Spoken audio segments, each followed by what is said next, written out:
Hello class, we're looking today at linear equations. We'll review finding solutions and get into some more graphing. You saw in a previous class period in homework trying to find solutions for a linear equation. Remember that a linear equation is an equation that creates a line when we graph it.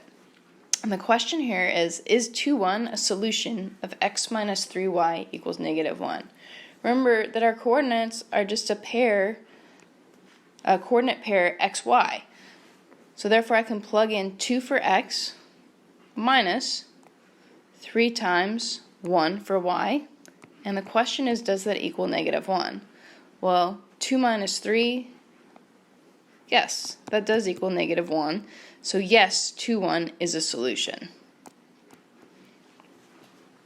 Additionally, to review, you are also asked to graph linear equations like y equals negative 1/2 x plus 4.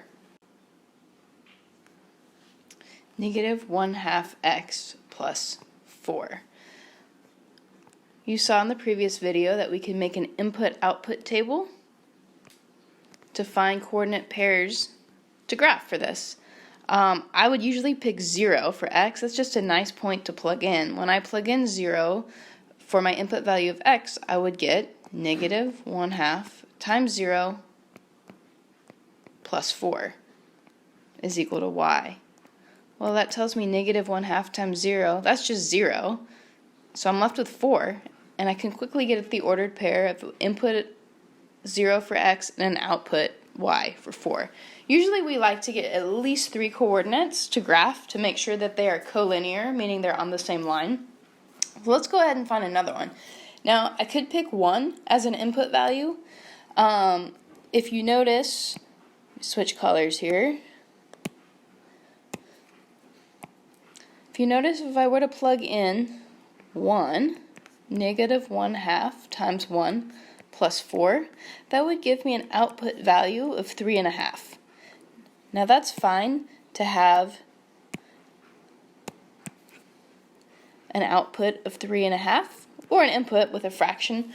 It makes it a little bit trickier when we want to go ahead and put this on the graph. We would need to be in between squares, assuming on our graph we're counting by ones. So before I even pick input values, I usually look at my linear equation and decide what values would make the most sense to plug in for input values. Remember that this will create a line where I have an infinite amount of values that exist. I can pick any x I want, I'm going to get an output value of y. So maybe instead of picking the number 1, if I pick the number 2 and I plug in y equals negative 1/2 times 2 plus 4, notice when I multiply negative 1/2 times 2, that'll leave me with a negative 1 plus 4. Leaves me with an integer value, so I'm not dealing with fractions. Therefore, my output value would be y equals 3. And I can add to my table the coordinate 2, 3.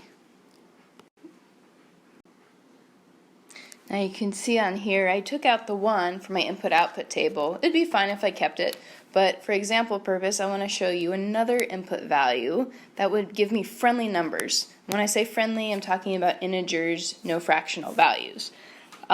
Because my fraction here is 1/2, and my denominator is 2, if I pick multiples of 2 as an input value, I'll get some cancellations that will result in integers. So what I mean by that, if I pick an input value of 4 for x, y equals negative 1/2 times 4 plus 4, an input of 4.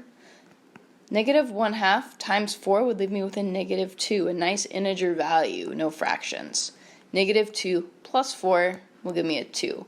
Now I have 3 friendly number, meaning integer coordinates to work with. Now again, fractions would be fine, I just need to graph a little bit more carefully.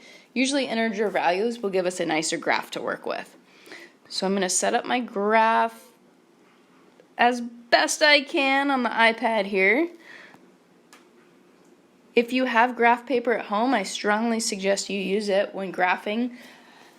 I'm going to number each square in 1s, 2, 3, 4, 1, 2, 3, 4, negative 1, negative 2, negative 3, negative 4, negative 1, negative 2, negative 3, negative 4. I do also want to label my axes. I'm going to label the x-axis and the y-axis. I'm going to plot my points. 0, 4, 2, 3, and 4, 2. And you notice it's nice to tell on graph paper that yes, I do have 3 points that are collinear, meaning they fall along the same line. That's another reason in my input-output tables I like to pick at least 3 points to make sure they do in fact all fall along the same line.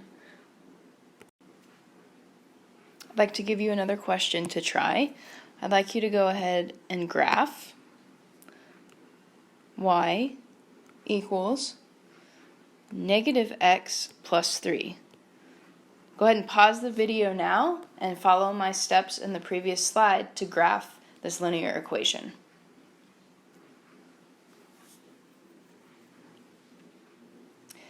Now you've unpaused the video, and let's go through and check our steps here. I'm going to set up an input-output table. Input an x, get out a y. Now here I don't have fractions to deal with, so I'll probably use 0, 1, and 2 as my friendly numbers. When I plug in 0 for x, I should get out a 3 for my y. When I plug in a 1, I should get out a 2. And when I plug in a 2, I should get out a 1. I'm going to go over here and graph my linear equation. Assume that each square on here is 1. I'm okay on your work if you choose not to number all the squares, as long as we're assuming that each square is 1 unit. If you change the units, for example, you want to number in 5s or 2s, then please label them. So I'm going to go ahead and graph 0, 3, 1, 2, and 2, 1. Our line should look like this. Go ahead and check your work against mine, and let's make sure that we're graphing this carefully. If you made an error, go back and check how you plugged in your input values, check your arithmetic, and if you're feeling stuck,